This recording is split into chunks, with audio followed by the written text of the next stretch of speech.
안녕하세요. 제 사연을 듣고 계시는 청취자 여러분께 반가운 인사를 올립니다. 저는 아직 30밖에 되지 않은 요가 센터에서 요가 강사를 하고 있는 여자랍니다.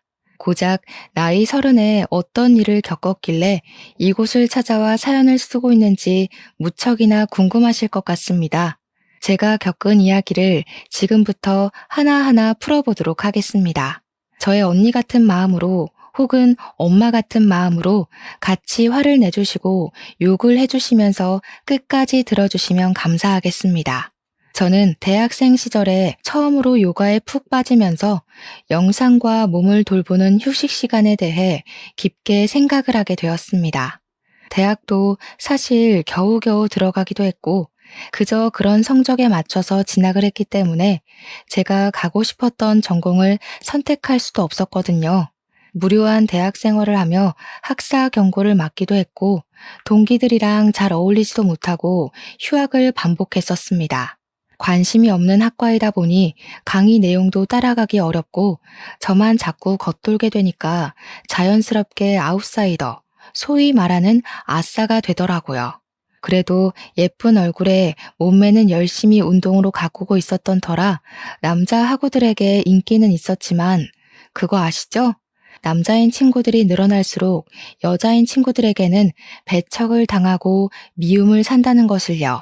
결국 동기들 사이에서 꼬리가 9개 달린 여우라는 소문이 나기 시작했고 대다수의 여하구들이 저랑 어울려 다니기 싫어한다는 걸 알게 된 남자 하구들도 슬슬 저를 피하기 시작했습니다. 저는 사실 뜬 소문이었던 터라 너무나도 억울했지만 사실 학교 자체에는 그다지 미련이 없었기 때문에 그런가 보다 하고 신경 안 쓰려고 노력했죠. 그때마다 저를 달래준 건 친구도 술도 유흥도 아닌 바로 요가였습니다.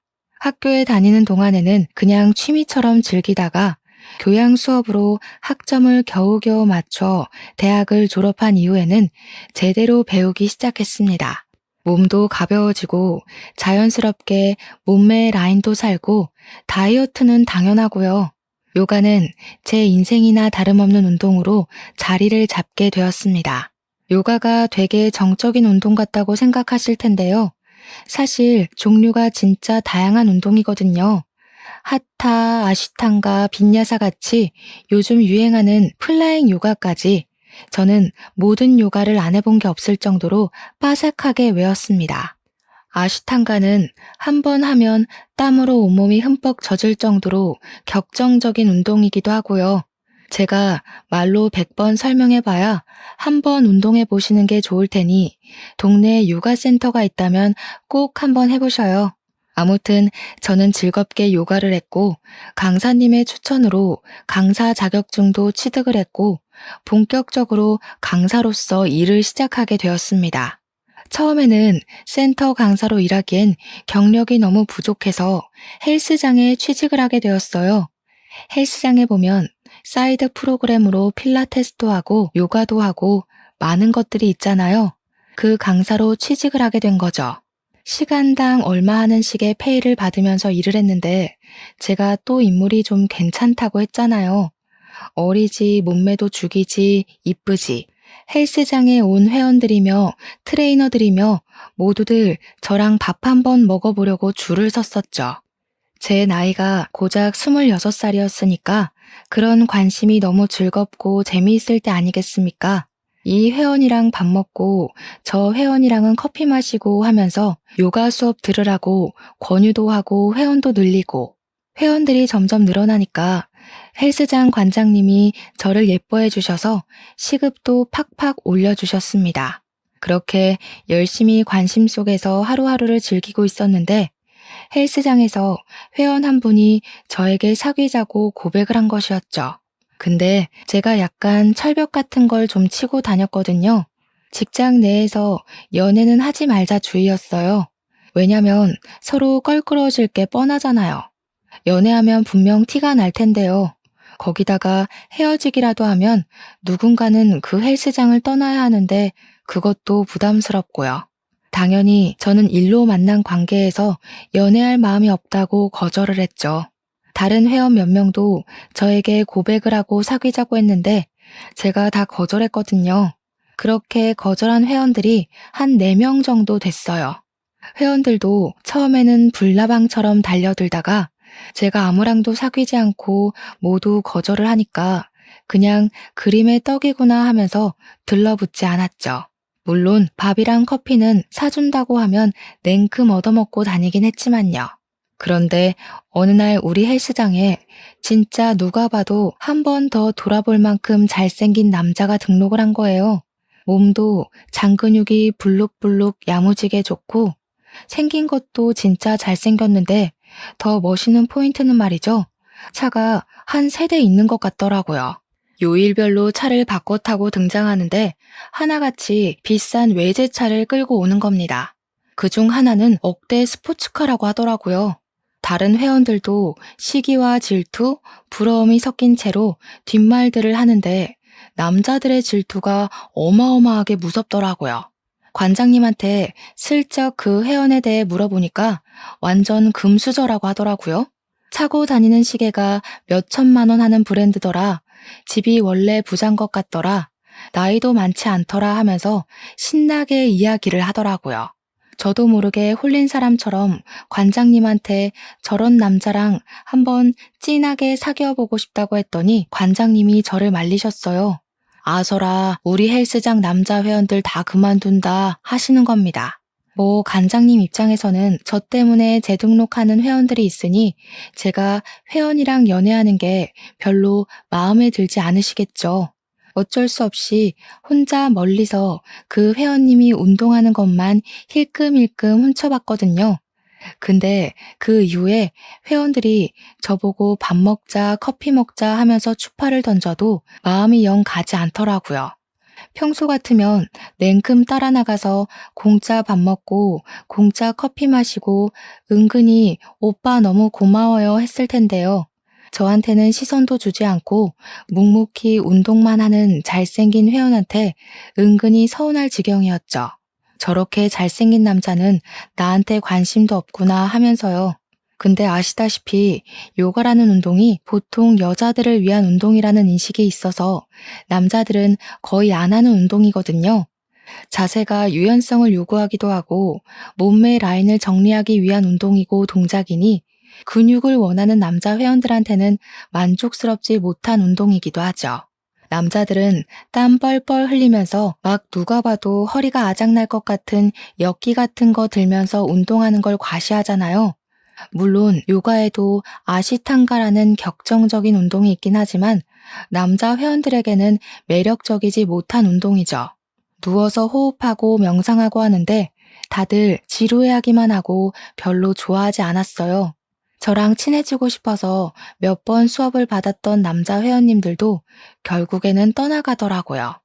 아무튼 제가 제일 한가한 타임이 오후 9시 타임이거든요. 이때 보통 주부들은 집에서 아이들을 돌봐야 하는 시간이고 젊은 회원님들은 술 마시러 떠나는 시간이라서요. 저의 마지막 타임이기도 하고 끽해봐야 한두 명 정도 수업을 신청하면 일부러 8시 타임으로 옮겨놓고 빨리 퇴근해버려요.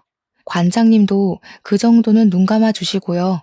근데 그 금수저 회원님께서 덜렁 9시 요가를 신청해 두신 거 있죠? 더 신이 났던 건 9시 타임에 금수저 회원님 말고 다른 분들은 아무도 신청을 안 했더라고요. 평소 같으면 8시 타임으로 당기고 1시간 일찍 하는 퇴근을 꿈꿨을 텐데 제가 이런 절호의 기회를 놓칠 수 없죠. 일부러 9시까지 기다렸다가 완전 1대1 맞춤 수업으로 요가를 했어요. 어떻게 해서든지 흥미를 주고 싶은 마음에 어려운 동작들은 피하고 PT랑 비슷한 동작들로 커리큘럼을 수정해서 맞춤형 운동을 보여드렸죠. 1시간이 너무 순식간에 사라지고 수업이 끝났는데 저한테 요가가 이렇게 격정적인 운동인지 몰랐다고 생각보다 너무 재밌다고 해주셨어요.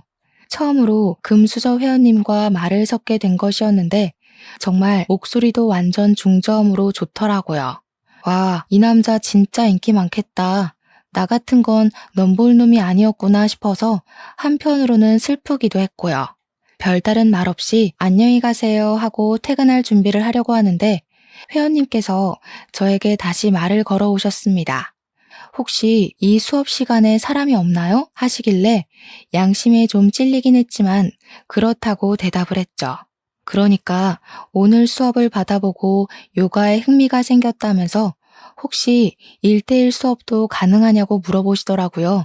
제가 1대1 개인 레슨을 하긴 하는데 아무래도 단체 수업은 헬스장 프로그램에 포함된 가격이라 좀 저렴하고 1대1은 비싸거든요.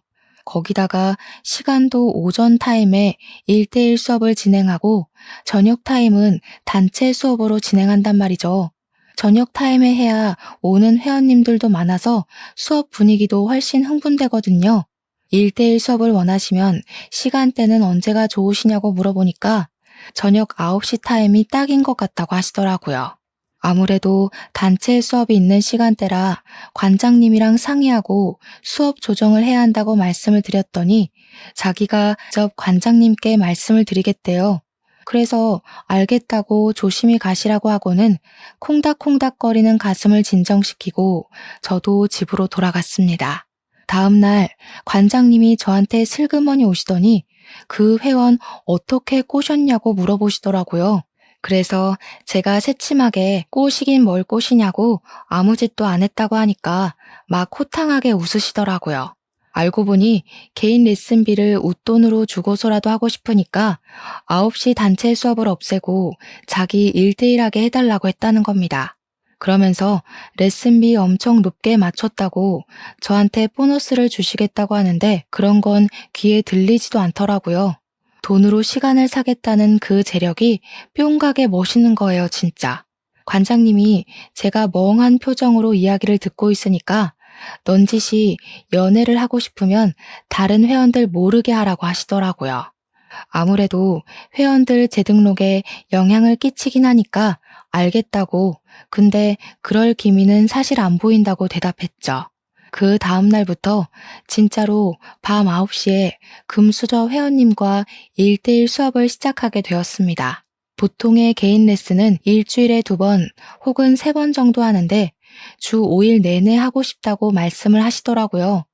처음 그 이야기를 했을 때 나한테 관심이 있나? 했는데 저를 그렇게 붙잡아 둔 것 치고는 정말 수업 내내 잡소리 하나 없이 요가만 했다는 게 함정이었습니다. 아시탄가 하다가 지루할 것 같아서 하타도 하고 빈야사도 하고 했더니 이렇게 다양한 요가가 있는지 몰랐다며 즐거워하시더라고요. 요가를 하면서 은근히 터치도 이루어지고 요가복이라는 게 솔직히 몸매가 확실히 드러나는 옷이잖아요. 근데 꿈쩍을 안 하더라고요. 약간 못 꼬신 남자가 없었던 인생에 처음으로 벽이 느껴져서 자존심이 상하기도 했습니다. 그렇게 한 3주일쯤 지났나? 제가 회원님에게 질문을 하게 되었죠. 회원님, 이번 달 수업은 일주일 남았는데 다음 달에도 재등록하실 건가요? 하니까 네 하시더라고요. 그래서 제가 농담이랍시고 혹시 요가 강사 하려고 하시는 거냐고 매일같이 이렇게 열심히 하시는 분은 이 헬스장 다니면서 처음 본다고 했죠. 그러니까 저한테 요가 강사가 꿈은 아닌데 재미가 있어서 하는 거라고 하시더라고요. 그래서 네, 알겠습니다. 다음 달에도 연장하시는 걸로 알게요. 하고 1대1 요가를 쭉 이어나갔죠. 그렇게 강습한 지 3개월이 꽉 찼어요. 그동안 관장님은 덕분에 레슨비로 돈 많이 벌게 되었다고 인센티브까지 팍팍 주셨습니다. 3개월을 내리 매일매일 요가 수업을 하다 보니까 이제 동작도 뭐 더 나아갈 게 없더라고요. 곧잘 따라 하시기도 하고 수업이라는 게 좀 돌려막기식으로 진행되다 보니까 제가 양심에 찔리는 수준까지 갔어요. 저야 돈 벌면 좋긴 한데 저한테 관심이 하나도 없고 수업만 열심히 듣는 열성 회원을 등쳐먹는 듯한 기분이 들어서요. 3개월 수업이 종료되는 날 말을 했죠. 이제 동작 다 알고 계시니까 혼자 하셔도 충분하실 것 같다고요. 제가 뭐 더 교정해 드릴 부분도 없는 것 같고 동작 맞춤 요가 음악이 필요하시면 따로 보내드리겠다고 나름 친절을 베풀었습니다. 그러니 금수저 회원님께서 저를 빤히 보시면서 그러더라고요. 저 동작 한 달 만에 다 외웠는데요. 라고요. 순간 무슨 의미인가 이해가 안 돼서 속으로 그래서 어쩌라고가 튀어나왔지만 그냥 웃고 말았죠. 칭찬은 고래도 춤추게 한다니까 그런 것 같다고 너무너무 잘하시더라. 앞으로 혼자 하셔도 될 것 같다. 꾸준하게 하시면 라인이 더 살아날 거다 했죠. 그러니까 그분이 저한테 제가 불편하세요? 하고 물어보시는 겁니다. 불편할 리가 있나요? 이 잘생긴 얼굴을 오래오래 보고 싶은 마음이라고 말하고 싶었지만 꾹 참았죠. 솔직하게 이야기하는 게 좋겠다 싶어서 불편한 건 아니지만 제가 양심에 좀 찔린다고 이야기를 했어요. 다 아시는 동작들이고 저 없어도 충분히 가능하실 텐데 그 비싼 돈 주고 저는 고작 옆에서 같이 운동해 드리는 거밖에 못하지 않냐고요. 그러니까 회원님이 피식 웃으면서 자기는 저랑 같이 운동을 하고 싶어서 강사님의 시간을 돈 주고 산 거라고 하더라고요. 헐, 순간 이게 뭐야? 그린라이트인가? 싶어서 눈만 껌뻑껌뻑 하고 있으니까 가지런한 치아를 보이면서 싹 웃는데 진짜 어른들이 왜 남자 얼굴 뜯어먹고 사는 거라고 잘생긴 남자를 만나라고 침 튀기면서 이야기를 하는지 알겠더라고요. 세상에 잘생긴 남자를 보면 머리 끝까지 차오른 화도 쑥 가라앉는다는 말이 실감이 났어요. 그러더니 멍하니 있는 저한테 다음 달부터는 같이 운동 못하는 걸로 알겠다고 하더라고요. 순간 내 입이 방정이었구나 아쉽다 하고 있었죠. 괜히 혼자 하라는 소리를 해가지고 이 사달을 만드는구나 하면서 우물쭈물하는데 갑자기 제 손을 딱 잡더라고요. 이제는 일로 만나는 사이 말고 사적으로 보는 사이 하자고요. 순간 제 심장이 저 지하 주차장까지 내려갔다가 다시 올라온 듯한 기분을 느꼈습니다. 저도 모르게 너무 좋아서 푼수처럼 고개를 막 끄덕였어요. 아, 그때 좀 새침하게 굴었어야 했는데 말이죠. 아무튼 그날 뒷정리를 하고 씻고 나왔는데 저를 기다리고 있더라고요. 같이 나가자고요. 어차피 금수저 회원님이 마지막 회원이었고 헬스장에도 사람이 드문드문 있어서 같이 나왔습니다. 집까지 데려다 주겠다고 하길래 이대로 헤어지기는 아쉬워서 혹시 배는 안 고프냐고 물어보니까 자기는 몸을 만드는 중이라 저녁 6시 이후에는 금식하는 중이라고 하더라고요. 아쉬워서 아, 네 하고 대답을 하고 집 주소를 불렀더니 저한테 밥은 안 먹어도 커피는 마신다면서 커피를 마시러 가자고 하더라고요. 완전 밀당의 고수가 아니겠습니까? 냉큼 좋다고 고개를 끄덕였죠. 카페에 도착해서 저는 달달한 케이크를 먹고 회원님은 커피를 마시는데 저한테 그런 단 거 먹고도 살이 안 찌는 거냐고 물어보시더라고요. 운동을 오래 해서 그런지 기초 대사량이 높아서 괜찮은 것 같다고 그리고 여자는 적당히 볼륨감도 있어야 하지 않겠냐고 너스레를 떨었습니다. 그날 카페에 앉아서 2시간 넘게 대화를 나눴어요. 나이도 저보다 4살 연상이라는 것을 알았고 증권회사에서 억대 연봉을 받으며 일을 하는 증권회사원이라는 것도 알게 되었죠. 집까지 그 비싼 차로 데려다주고 조심히 가라고 인사를 하는데 저한테 입을 맞추더라고요. 제가 놀래서 헉 소리를 내니까 앞으로 우리 이제 사귀는 거다 하면서 가더라고요. 그렇게 남자친구가 생겼습니다. 당연히 헬스장에서는 비밀로 하기로 하고 사귀기 시작했지만 그게 쉽게 숨겨질 리가 없지 않겠습니까? 관장님이 먼저 눈치를 채고는 절대 다른 회원들에게는 비밀로 해달라고 신신당부를 하시길래 약속까지 걸었습니다. 근데 글쎄 남자친구랑 저랑 한 3개월을 경찰과 도둑마냥 숨어서 만나고 있다가 제가 퇴근하는 시간에 맞춰 헬스장 밑에서 저를 기다리고 있었던 어느 날이었어요. 제가 보이자마자 주위에 아무도 없는 걸 확인한 뒤 뽀뽀를 하고 차에 올라타서 집으로 향했단 말이죠. 분명 두리번거리며 확인했을 때 아무도 없었는데 그 장면을 목격한 회원님이 있었던 거예요. 하필이면 저에게 선물 공세도 하고 밥도 사주고 3번이나 고백했다가 차인 회원님이었던 거예요. 다음날 관장님을 찾아가서 제가 자기를 가지고 논 게 틀림없다면서 헬스장에 있는 회원님들에게 다 들리게 큰 소리로 난리를 쳤습니다. 거기다가 저한테 차인 인간들한테도 다 소문내가지고 그 사람들끼리 똘똘 뭉쳐서 관장님을 찾아간 거죠. 회원 관리를 이딴 식으로 해도 되는 거냐고, 불려우 같은 게 헬스장 물 다 흐리고 있다면서 당장 자르라고 했대요. 아니, 제가 누구를 만나든 말든 자기들이 무슨 상관인지 그땐 진짜 너무 억울하고 화가 나더라고요.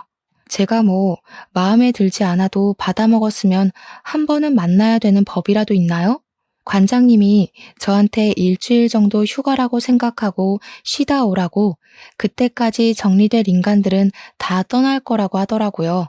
너무너무 죄송했기에 그럴까 싶긴 했지만 솔직히 제가 왜 피해야 하는지 모르겠더라고요. 무서울 것도 없고 쭉정이 같은 놈들 때문에 제가 피하면 소문만 더 더럽게 날 것 같았고요. 피할 이유 없다고 그냥 출근하겠다고 하고 나갔는데 제가 요가실에 들어서자마자 저한테 차였던 인간들이 줄줄이 소시지처럼 들어오더라고요. 저한테 꽃뱀이냐고 막 삿대질하면서 이야기를 하는데 기가 막혀서 제가 무슨 소리들 하시는 거냐고 뾰족하게 대꾸했죠. 그러니까 자기들이랑 밥 먹고 커피 마시고 살랑살랑 굴더니 연애는 돈 많고 잘생긴 놈이랑 하는 거 아니냐고, 관장님이 정리될 때까지 성격 죽이고 참으라고 했는데 저런 소리를 듣고 어떻게 참겠습니까? 바로 그냥 질러버렸죠. 그러면 회원님들이 잘생기고 돈이라도 많던가요? 자기들 능력 안 돼서 저 하나 꼬시지도 못해놓고 이게 무슨 자격지심이람? 제가 좋아하는 사람이랑 연애를 하겠다는데 왜 감나라 배나라 하세요? 제가 커피 사달랬어요? 밥 사달랬어요? 먼저 사주겠다고 나가자고 하더니 왜 저를 꽃뱀으로 만들어요? 근데 하필 그 타이밍에 요가 수업 들으러 왔던 아주머니 회원님 한 분이 그걸 들었던 거죠. 그 아줌마 입이 진짜 촉새였거든요. 남자 여럿이 와서 따지고 드니까 이리저리 소문을 이상하게 낸 거죠. 제가 이 남자 저 남자 다 꼬시고 다니다가 결국에는 잘생긴 금수저 물어서 한몫 챙기려고 판을 짰다고요. 와, 진짜 제가 지나가기만 하면 다들 수근수근 거리는데 속상해서 눈물도 몇 번 흘렸어요. 그때 제 남자친구가 그러더라고요. 이런 데서 고생하면서 일하지 말고 자기랑 결혼하자고요. 연애한 지 고작 3개월 지났는데 결혼이라니 상당히 오버하는 것 같고 너무 섣부른 판단이라 느껴지시죠? 근데 그때는 그런 거 생각할 겨를이 없었어요. 이미 이 사람에게 푹 빠져 있었고 결혼하자는 그 말 자체가 구원처럼 들렸거든요. 저는 바로 결혼하겠다고 대답을 했습니다. 저는 헬스장을 그만두게 되었고 본격적인 결혼 준비에 돌입을 하게 되었습니다. 우리 집에서는 금융권에서 일하는 억대 연봉을 받는 사위가 싫을 리가 없죠. 거기다가 집도 완전 금수저 집안이었으니까요. 오히려 집안 격차가 심하게 나는 것 같다면서 우리 딸이 무시당하고 고생할까봐 걱정이 되어 시집을 보내도 될지 말지 고민이 된다고 하셨습니다. 우리 예비 신랑이 부모님 손을 잡고 절대로 힘들게 하지 않을 거라고 걱정하지 마시라고 신신당부를 했습니다. 결국에는 번지르르한 우리 예비 신랑의 얼굴에 홀라당 넘어간 부모님은 결혼을 허락해 주셨습니다. 시댁에도 자연스럽게 인사를 드리러 갔는데 진짜 집에 도착하고 나서 깜짝 놀랐어요. 강남에 엄청 비싸다고 늘 집값 순위에 오르락내리락하는 주상복합에 사시더라고요. 연예인 누가 살더라, 정치인 누가 살더라 하면서 저 주상복합에 살아보고 싶다 하는 사람들이 있을 정도로 입에 오르는 곳이었습니다. 엘리베이터에서 느껴지는 고급스러움에 완전히 주눅이 들었죠. 아무튼 시댁에 갔는데 시부모님이 저를 반갑게 맞아주셨어요. 그런데 시부가 저한테 직업이 뭐냐고 물어보시는 겁니다. 그래서 담담하게 요가 강사라고 대답했죠. 그러자 요가 강사? 그거 좀 그런 직업 아니니? 하면서 저를 아래 위로 쭉 훑어보셨어요. 제가 빈정이 상해서 그런 직업이 뭔데요? 하고 다시 물었더니 시모가 나서서 말려주셨어요. 기분 나빴으면 미안하다. 너네 시아버지 될 사람이 고지식한 사람이라서 그래. 나도 요가하는 거 엄청 좋아하는데 우리 며느리가 틈틈이 좀 가르쳐주고 하면 좋겠구나. 나이를 먹어서 그런지 요가 같은 거 하면 스트레칭도 되고 좋더라고. 시모가 살갑게 웃으면서 이야기를 해주시니까 저는 신이 나서 좋다고 대답했죠. 시부는 저를 약간 뜨뜨미지근하게 대하시면서 몇 살이라고? 하고 또 한 번 질문을 하셨어요. 제가 27살이라고 대답을 하니까 고개를 끄덕이시더라고요. 아직 20대 후반이면 뭐 한두 살 더 어렸으면 좋았겠지만 말이야. 애 낳기는 나쁘지 않은 나이로구나. 너는 이 집에서 아무것도 할 일 없다. 그냥 아들만 줄줄이 낳으면 된다 이 말이야. 우리 집이 손이 아주 귀한 집이거든. 내가 3대 독자고 우리 아들이 4대 독자다 이 말이야. 네가 아들을 하나 낳아주면 차를 바꿔줄 거고 둘을 낳으면 강남에 집을 떡하니 사줄 거고 셋을 낳아오면 내 건물을 하나 증여해주마. 저는 그 말에 입을 떡 벌렸습니다. 아들만 낳아오면 된다는 말을 귀에 딱지가 앉을 정도로 들었어요. 그리고 결혼식도 정말 연예인 부럽지 않게 성대하게 올렸습니다. 집안의 4대 독자가 결혼을 한다는데 다른 집안에 얕보이면 안 된다고 하시면서 드레스도 해외에서 공수해온 드레스로 맞춰주셨고요. 식대가 1인당 18만 원이나 하는 누구나 알 법한 호텔에서 결혼식을 올렸습니다. 신혼집은 남편이 혼자 살고 있었던 집에 몸만 쏙 들어갔습니다. 저희 집에서 혼수를 바꿔주시겠다고 했는데 남편이 싹 거절했어요. 신제품으로 바꾼 지 얼마 안 됐다고 집안 살림 다 바꾸면 돈 낭비하는 거라고 나중에 노후 자금 쓰시라고 하더라고요. 하나하나 배려해주는 남편의 말에 우리 가족들 모두 감동을 받았죠. 저는 결혼을 한 이후에 요가 강사 자리를 포기하지 않았고 재빨리 헬스장에서 일했던 경력을 토대로 요가 센터를 돌면서 면접을 보았습니다. 어쨌든 사회에서 예쁜 얼굴은 모든 일에 플러스 되는 요인이기도 하죠. 저는 바로 취직을 할 수 있었고 꽤 큰 센터에서 일을 하게 되어 월급도 매우 괜찮은 수준으로 협의를 보게 되었습니다. 남편에게도 취직을 했다고 자랑을 하니까 갑자기 버럭하더라고요. 아버지 말씀 뭘로 들은 거냐고. 우리 빨리 임신을 해야 하는데 대뜸 취직이 무슨 소리냐고요.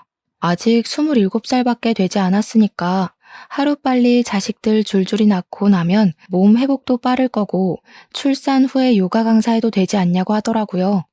출산하면 여자 몸이 얼마나 망가지는데 하루아침에 요가 강사 일을 할 수 있겠습니까? 거기다가 제 친구들 중에는 시집간 친구들이 하나도 없는데 혼자 애까지 낳으면 제가 얼마나 외롭고 쓸쓸하겠어요. 이왕이면 친구들이랑 같이 육아하면서 정보 공유하고 지내는 게 좋지 않겠어요? 당장 아이를 낳을 마음이 없었던 저는 필사에 변명을 했고 남편은 들어주지 않았습니다. 어차피 다 도움이 있어서 키울 거고 아들만 낳으면 전적으로 시부모님께서 다 케어를 해주실 테니까 아무 걱정하지 말고 임신만 하면 된다고요. 남편은 그렇게 통보를 한 이후에 신혼생활을 즐길 마음이 정말 없는 건지 피임을 하지 않았습니다. 자녀 계획은 부부가 같이 세워야 한다고 생각했지만 제가 남편을 너무나도 사랑했던 터라 그냥 남편 말대로 하자고 생각하고 말았죠. 그렇게 결혼 한 달 만에 몸이 약간 피곤하다는 것을 느꼈고 미열도 느껴지고 어질어질한 기분이 들어서 이상하다 생각했죠. 피임을 하고 있지 않았으니까 혹시 임신일까 싶어서 테스트기를 했는데 정말 두 줄이 떡하니 뜨는 게 아니겠습니까? 저는 너무 놀라서 산부인과에 당장 달려갔고 아기집이 보인다고 임신이라는 이야기를 들었습니다. 하지만 너무 초기라서 제대로 보이는 것이 없으니 1, 2주 뒤에 다시 와서 보는 게 좋겠다는 이야기를 들었죠. 제가 그때는 요가 센터에서 일을 하고 있었기에 당장 수업이 너무나도 걱정되더라고요. 인계를 받을 수 있는 강사가 없어서 센터에는 임신 소식을 알리긴 했으나 한 달 동안 사람을 구하는 기간을 드리고 일을 해주겠다고 약속했습니다. 그런데 그게 문제였을까요? 임신 7주 차에 그만 계류 유산이 되고 말았던 것이죠. 저는 고 싶지 않았습니다. 의사 선생님은 친절하게 설명을 해주셨어요. 계류 유산이 된 건 산모의 탓이 아니라고도 하셨죠. 아기집이 보이긴 하지만 태아가 보이지 않는다고 하시며 놀란 저를 토닥여 주셨습니다. 계류 유산은 누구나 겪을 수 있는 일이고 산모님 회복이 가장 중요한 거라고 저에게 마음의 상처를 너무 받지 말라고 하셨어요. 임신했다는 소식을 설레발치며 양가에 다 말을 해뒀었는데 시부모님은 바로 실망을 하셨고 남편은 저에게 일을 빨리 그만두라고 했습니다. 몸을 회복해야 했기에 한 달을 다 채우지 못하고 유산 소식을 전하며 퇴직을 할 수밖에 없었죠. 시부는 저에게 요가를 했다고 해서 자궁이 튼튼한 줄 알았는데 요가한답시고 나가서 딴짓을 하고 온 건 아니냐고 비수를 꽂으셨어요. 시모는 그런 시부를 나무라며 초기엔 그런 일이 많으니까 앞으로는 조심하면 되는 거라고 그런 소리 하지도 말라고 제 편을 들어주셨습니다. 저는 소파 치료술을 했고 다행히 나이가 어려서 그런지 몸은 빠르게 회복이 되었습니다. 남편은 산부인과에 쫓아와서 임신 준비를 언제부터 다시 시작하는 게 좋겠냐고 의사 선생님께 묻더라고요. 의사 선생님은 남편을 쓱 쳐다보더니 산모 몸이 안정되었다 느껴지면 준비를 하시라고 하며 저에게 영양제를 이것저것 권하셨습니다. 남편은 모조리 다 달라고 했고 엽산과 철분제 비타민 같은 것들을 먹으면서 다시 새롭게 임신 준비를 하자고 했죠. 저는 남편의 집착과 같은 감시 아래에서 매일같이 영양제를 하루에 3번씩 먹어야 했습니다.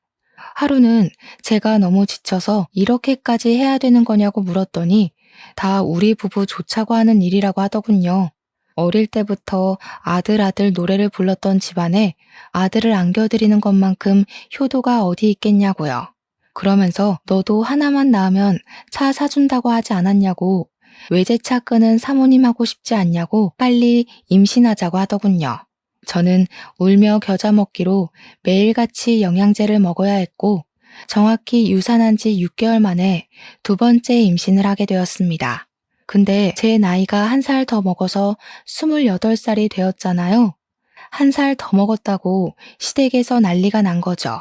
하루라도 빨리 애를 낳아야 한 명이라도 더 낳을 수 있는 거 아니냐고 하면서 저를 엄청 쪼아댔습니다. 그때 마침 임신을 한 사실을 알게 되었고 이번에는 아기 심장 소리까지 확인을 할 수 있었습니다. 하지만 한번 유산을 겪었던 터라 마음의 불안은 가시지 않았고 남편에게 우리 임신 3, 4개월이 될 때까지 비밀로 하자고 했죠. 그리고 제가 임신 16주를 맞이했을 때 배가 볼록 나오기 시작했고 아이의 성별이 아들이라는 것까지 확인하게 되었습니다. 남편과 저는 병원에서 주책맞게 눈물을 흘렸고 바로 시댁으로 찾아가 임신 16주고 아들이라는 것을 말했습니다. 그러자 시부가 저한테 역시 우리 며느리라면서 인정이라고 저한테 차를 사주시겠다고 하시는 겁니다. 떨리는 마음에 비싼 외제차 계약까지 딱 하고 집으로 돌아왔죠. 그렇게 태교에만 집중을 하며 지냈는데 임신 20주에 아이가 또 유산이 되고 말았습니다. 원인을 정확하게 알 수 없다고 하더라고요. 단지 제 자궁이 약하고 갑상선 기능에 문제가 있어서 그런 것 같다고 했어요. 당연히 시부는 목덜미 잡고 쓰러지고 우리 남편 또한 망연자실하더라고요. 무엇보다 가장 슬픈 건 저였습니다. 우리 아이 태명도 붕붕이로 지었는데 시부가 붕붕이가 태명이니 붕붕 떠난 것 아니냐고 차 계약도 바로 취소해버리셨어요. 그러더니 제가 처치를 다 받고 태어나는데 그러시더라고요. 너 혹시 담배 피우냐? 아기 가지고 술 먹고 춤추고 논 거 아니지? 아니면 자궁에 문제가 있어? 왜 애가 2번이나 유산이 되냐고. 갑상선 기능에 문제가 좀 있다고 하더라고요. 자궁도 2번의 유산을 겪으면서 많이 약해졌다고 하더라고요. 이런 쓸모없는 계집애 같으니라고. 나이가 어려서 애는 많이 낳겠거니 싶어서 부족한 년 받아줬더니. 그래서 너 임신을 할 수 있다는 거야, 없다는 거야? 남편이 한숨을 푹푹 쉬면서 병원에서 하는 말이 제 갑상선 기능이 많이 저하되어서 약물 치료를 해야 한다고 했다 말했어요. 이게 호르몬제가 투여되는 거라 치료가 끝날 때까지는 임신을 하면 안 된다고 했다고 말을 전하니까 시부 얼굴이 빨개지더라고요. 사람이 열이 받아서 혈압이 오르면 얼굴이 그렇게까지 빨개질 수 있구나 하는 걸 알았죠. 저한테 어쩔 거냐며 소리치시는데 제가 죄인이 된 기분이더라고요. 그러더니 시모가 저를 달래주면서 집에 가서 이야기를 하자고 온 가족을 끌고 시댁으로 향했습니다. 차 안에서도 고개를 들지 못하고 가만히 있었죠. 정말 제가 무슨 줄에 묶여서 끌려가는 기분이었어요. 한참을 다들 말없이 그러고 앉아서 시부의 한숨 소리만 듣고 있었습니다. 저는 그 공기가 너무나 답답해서 딱 미치기 일보 직전이었습니다. 그런데 믿었던 시모의 입에서 상상을 초월하는 말이 터져나왔습니다. 속은 좀 상하겠지만 너네 이혼시킬 마음은 없고 우리 집이 손이 귀한 집이라 아이는 꼭 낳아야 한단다. 네 치료가 얼마나 길게 이어질지도 모르는 거고 약물 치료하다가 애가 들어서면 애가 안녕 못할지도 모르고 그래서 말인데 요즘도 대리모라는 게 있더라. 그게 무슨 말씀이세요? 대리모라뇨? 지금 바깥에서 사생아를 낳아오라는 그런 말씀이신 거예요? 그러니까 시부가 대뜸 시모한테 말 잘했다 하면서 그러더라고요. 바깥에서 나오는 게 어디가 어때서? 우리 때는 다 그랬다. 네 몸이 멀쩡했으면 이럴 일도 없잖아. 다 네 잘못이니까 수긍하고 우리 아들이 나오는 핏줄 받아다가 네 자식처럼 잘 키워. 순간 머리가 멍해지는데 남편이 제 손을 꼭 잡으면서 말을 하더라고요. 부모님의 뜻이 그렇다는데 자식으로서 당연한 도리는 하고 살아야 하지 않겠냐고요. 아이를 원하신 게 하루 이틀이 아니니 우리가 받아들이자고 하는 겁니다. 아니, 그걸 지금 제 손을 꼭 잡고 할 말입니까?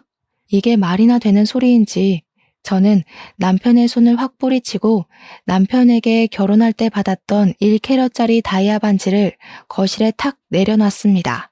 이혼하겠습니다. 대리모라뇨? 차라리 재혼을 하라고 하세요. 그러니 시부가 활짝 웃는 게 아니겠습니까? 잘 생각했다. 네가 아주 대찬 성격이구나. 구질구질하게 굴 것 같아서 대리모 이야기를 꺼낸 건데 이혼을 하겠다고 하니까 오히려 잘 됐어. 내가 위자료는 섭섭지 않게 주마. 그러더니 미리 준비라도 하고 있었던 건지 서랍에서 이혼 서류를 꺼내더니 도장 찍으라고 하더라고요.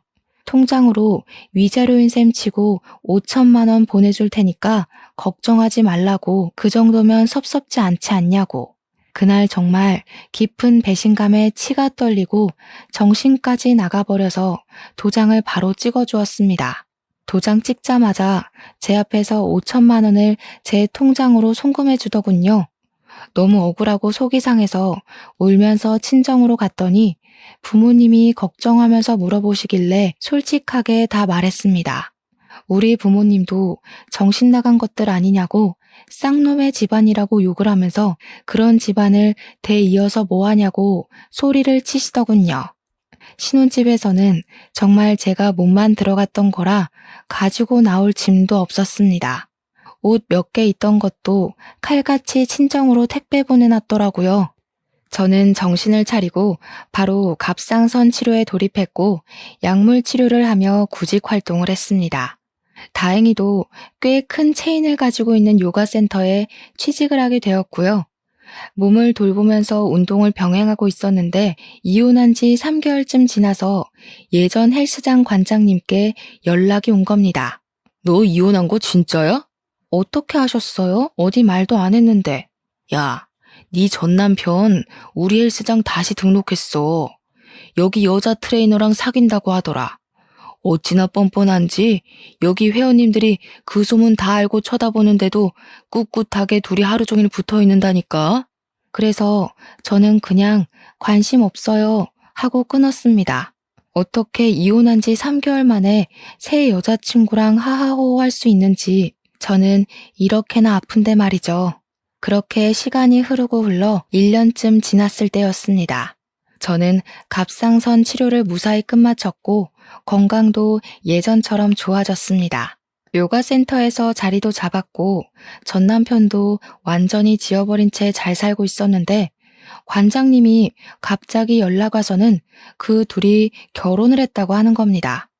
저한테 왜 이런 소식을 전해주시냐고 그만하시라고 하니까 관장님이 더 충격적인 이야기를 하셨어요. 아니, 근데 그게 끝이 아니야. 걔네 이혼도 했다? 벌써요? 왜요? 불임이래. 헐, 그 여자가 임신 못하니까 또 이혼시킨 거예요? 무슨 소리야. 네 전 남편이 불임이란다 글쎄. 왜 여자 트레이너랑 사귀면서 둘이 운동 죽어라 했다고 했잖아. 그때 근육을 더 키우면 멋있겠다는 트레이너 말에 스테로이드성 약물을 생각 없이 복용했다고 하더라. 이게 적당히 하면 괜찮은데 과하게 맞은 건지 정자 기능에 문제가 생겨서 불임됐다고 하대? 그러면서 벌 받은 거라고 저한테 꼭 이 사이다 소식을 전해주고 싶었다면서 안부 조금 물어보고 끊으시더라고요. 정말 대박이지 않나요? 4대 독자니 뭐니 하더니 결국 불임으로 끝이 나다뇨. 이게 다 자기 업보지 않겠습니까? 2번 유산했다고 대리모 운운하더니 결국 벌 받은 거죠. 관장님도 나중에 문자로 저한테 속 시원하지 않냐고 어쨌든 행복하게 잘 살라고 하시더라고요. 저는 완벽한 결말에 기분이 날아갈 듯 좋아졌습니다. 이래서 사람 앞길은 모르는 거라고 하죠. 그 이후에 어떻게 알게 된 것인지 제가 일하는 요가센터 앞으로 전 남편이 딱 한 번 찾아왔습니다. 제가 두고 갔던 1캐럿짜리 결혼 반지를 다시 주면서 저에게 다시 합치자고 1년 동안 저를 잊은 적이 단 한 번도 없다고 거짓말을 하더라고요. 제가 관장님의 연락을 받고 모든 걸 알게 된 건 꿈에도 생각 못하는 것 같았습니다. 이제 우리 부모님 아이에 대한 미련 없으셔. 내가 다 설득했으니까 우리 예전처럼 행복하게 살자. 무슨 소리야? 너 1년 동안 바빴잖아. 재혼도 하고 이혼도 하고. 그걸 네가 어떻게 알아? 심지어 약물 복용하다가 불임까지 됐다며? 4대 독자 어떡하니? 너네 부모님도 아이에 대한 미련이 없으실 수밖에 없지. 아들이 씨 없는 수박인데. 그러니까 억지로 제 손에 반지를 쥐어주면서 다시 잘해보자고 애원을 하길래 밭 밑에 보이는 하수구에 반지를 떨어뜨렸어요. 무려 1캐럿짜리 다이아 반지를요. 제가 하수구에 던지니까 전 남편이 사색이 되어서 그게 얼마짜린데 하는데 웃음이 나더라고요. 얼마짜리긴 이거 10개를 가지고 와도 너랑은 다신 안 만나지 이 고자 새끼야. 그리고 뒤돌아서 걷고 있는데 슬쩍 전 남편을 보니 하수구에 막대기 집어넣고 있더라고요. 그 1캐럿짜리 다이아 반지 꺼낸다고요. 그래 봐야 시궁창 냄새가 사라지겠어요. 전 남편 꼴이랑 딱 어울리더라고요. 빛 좋은 개살구죠. 저는 아주 속 시원하게 마침표 찍고 지금은 열심히 회원님들과 요가하면서 마음 다스리고 건강하게 지내고 있답니다. 여러분들도 빛 좋은 개살구에 속지 마시고 사람 내면을 보면서 만나세요. 참, 그 사람의 집안도 말이에요. 아무튼 제 사연은 여기서 마무리하겠습니다. 다들 감사합니다.